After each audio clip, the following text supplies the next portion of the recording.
स्वागत है हमारे इस स्पिरिचुअल चैनल में। राधा अष्टमी के मौके पर हम लेकर आए एक स्पेशल एपिसोड आपके लिए कि कृष्ण से विवाह करके भी क्यों 100 वर्ष तक वियोग सहती रही राधा रानी। एक शाप के कारण भूलोक में नहीं रह पाई गोविंद के साथ। दोस्तों, राधा रानी के विवाह और शाप की कहानी आज हम आपके सामने लेके आए हैं। ब्रह्मा वैवर्त पुराण और गर्ग संहिता में राधा रानी के विवाह का वर्णन मिलता है। इनमें लिखी कथाओं के अनुसार राधा रानी का विवाह रायण यानी अयान नाम के व्यक्ति से हुआ था। राधा जी के पिता वृषभानु जी और अयान जी के पिता दोनों मित्र थे। वास्तव में राधा जी का विवाह जिस अयान के साथ हुआ था वे राधा रानी की परछाई थी, जबकि राधा जी अपने वास्तविक स्वरूप में वृंदावन में श्री कृष्ण के साथ थी, जहाँ राधा रानी और कृष्ण जी का विवाह स्वयं ब्रह्मा जी ने संपन्न कराया था। लेकिन गोलोक में मिले एक श्राप के कारण राधा जी को 100 वर्ष तक कृष्ण से दूर रहना पड़ा था। आइए विस्तार से जानते हैं राधा रानी के विवाह की अद्भुत कहानी। आपने अपने आसपास अलग अलग माध्यमों से राधा रानी के विवाह से जुड़ी कई कहानियां सुनी होंगी, लेकिन क्या आपको राधा रानी के विवाह की वास्तविकता पता है? गर्ग संहिता में रायण जी, जिन्हें अयान जी भी कहा जाता है, उनके साथ राधा रानी के विवाह के बारे में विस्तार से लिखा गया है।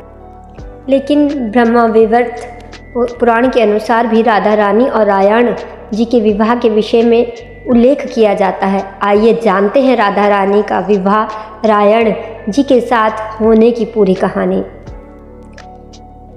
गोलोक में कृष्ण जी की पत्नी थी राधा रानी। ब्रह्मवैवर्त पुराण के अनुसार स्वयं श्री ब्रह्मा जी के द्वारा एकांत कानन में उनके विवाह कराए जाने का वर्णन मिलता है। श्री राधा जी के रायण गोप के साथ विवाह के बारे में भी उल्लेख किया गया है।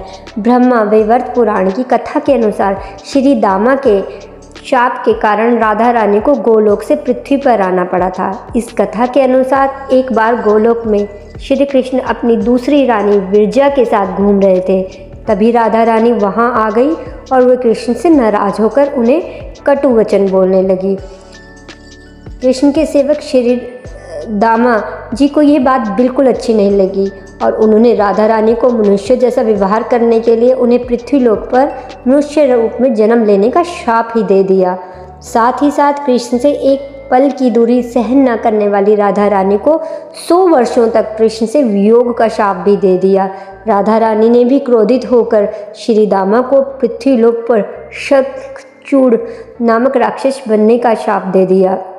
पृथ्वीलोक पर भाद्रपद माह के शुक्ल पक्ष की अष्टमी तिथि को राधा जी का अवतरण हुआ था।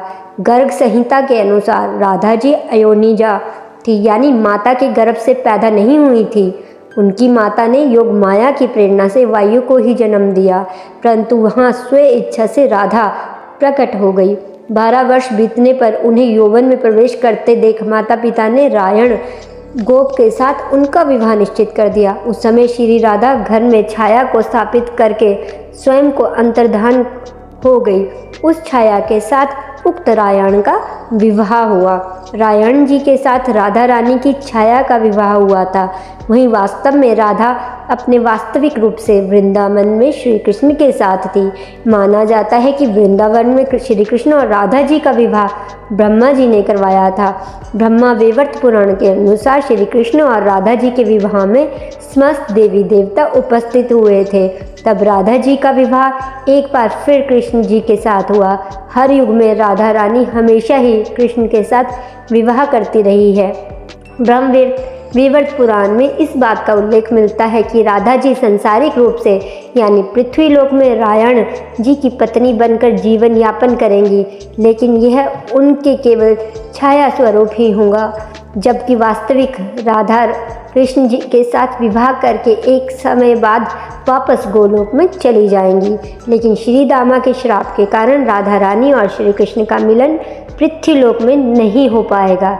यही कारण है कि मनुष्य रूप में जन्मी राधा रानी ने मनुष्य की भांति ही जीवन यापन किया और अपने मानव शरीर को त्याग कर गोलोक लौट गई। राधा रानी को भगवान श्री कृष्ण के नित्य अभिन्न रूपा सर्वेश्वरी मूल प्रकृति माना जाता है। साथ ही राधा रानी को समस्त देवी स्वरूपिणी जगत जननी श्री कृष्ण की परम आराधिका भी माना जाता है। दोस्तों, अगर आपको ये स्टोरी अच्छी लगी हो तो प्लीज़ इसे शेयर करें अपने दोस्तों के साथ और चैनल को सब्सक्राइब करना भी ना भूलें। और आपका एक प्यारा सा कमेंट हमें ऐसी वीडियो बनाने के लिए प्रेरित करता रहता है।